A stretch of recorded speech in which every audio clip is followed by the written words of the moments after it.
మహిమతో మనుష్య కుమారుడును ఆయనతో కూడా సమస్త దూతలను వచ్చినప్పుడు ఆయన తన మహిమ గల సింహాసనము మీద ఆసీనుడై ఉండును. అప్పుడు సమస్త జనులు ఆయన ఎదుట పోగు చేయబడుదురు.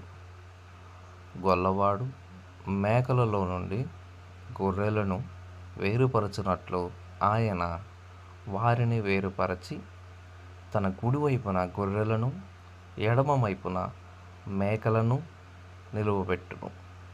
అప్పుడు రాజు తన కుడివైపున ఉన్న వారిని చూచిన తండ్రి చేత ఆశీర్వదించబడిన వారలారా రండి, లోకము పుట్టినది మొదలుకొని మీ కొరకు సిద్ధపరచబడిన రాజ్యమును స్వతంత్రించుకొనుడి. నేను ఆకలిగొంటిని, మీరు నాకు భోజనము పెట్టితిరి. దప్పికగొంటిని, నాకు దాహమిచ్చితిరి. పరదేశినై ఉంటిని, నన్ను చేర్చుకుంటిరి. దిగంబరినై ఉంటిని, నాకు బట్టలిచ్చితిరి. రోగినై ఉంటిని, నన్ను చూడవచ్చితిరి.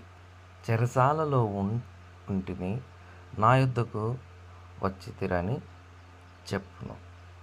అందుకు నీతిమంతులు, ప్రభువా, ఎప్పుడు నీవు ఆకలిగొని ఉండుట చూచి నీకు ఆహారమిచ్చితిమి, నీవు దప్పికగొని ఉండుట చూచి ఎప్పుడు దాహమిచ్చితిమి, ఎప్పుడు పరదేశివై ఉండుట చూచి నిన్ను చేర్చుకుంటిమి, దిగంబరివై ఉండుట చూచి బట్టలిచ్చితిమి, ఎప్పుడు రోగివై ఉండుట అయినను చెరసాలలో ఉండుట అయినను చూచి నీ యొద్దకు వచ్చితిమని ఆయనను అడిగెదరు.